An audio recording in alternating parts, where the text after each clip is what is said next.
我覺得個地方好好啊，因為地點又好近地鐵站。因為以往我都話啊，曾經去學過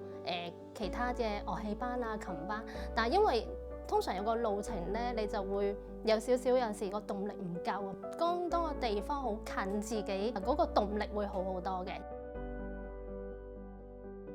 咁我覺得呢度咧個價錢我又覺得又唔會太貴啦，幾千蚊真係上到幾十堂。咁我覺得相對個價錢其實對我嚟講，我覺得幾經濟嘅，真係好好啊，真係好感恩嘅其實。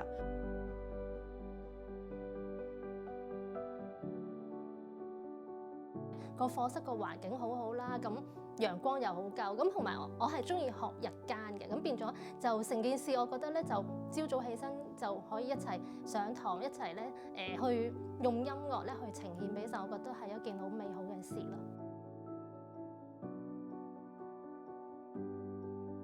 筆記好有幫助啊！識睇嗰個跑道啦，同埋樂藝知識增加咗啦。其實老師又好好，因為老師咧係好有心機啊，佢又會錄一啲嘅片段啦，點樣彈啦，俾我哋翻去可以有學習啦。阿潘 Sir 都教得好好，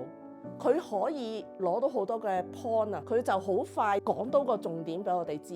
咁我哋就 mark 低啦，翻去練習啦。其實每一次都睇到自己有進步嘅。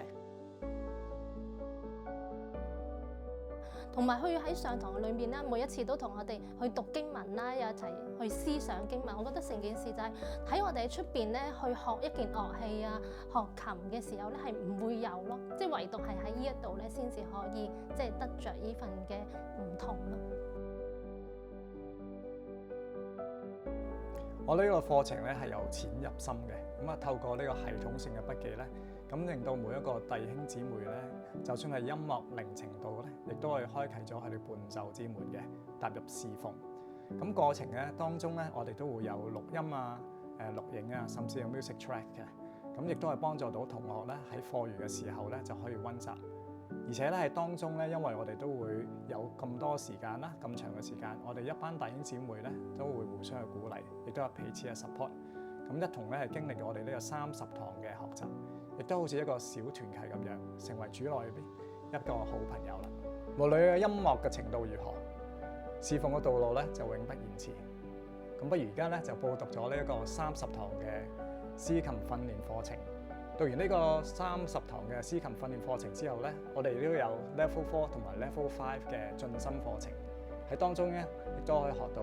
一個主旋律同埋更多嘅伴奏技巧。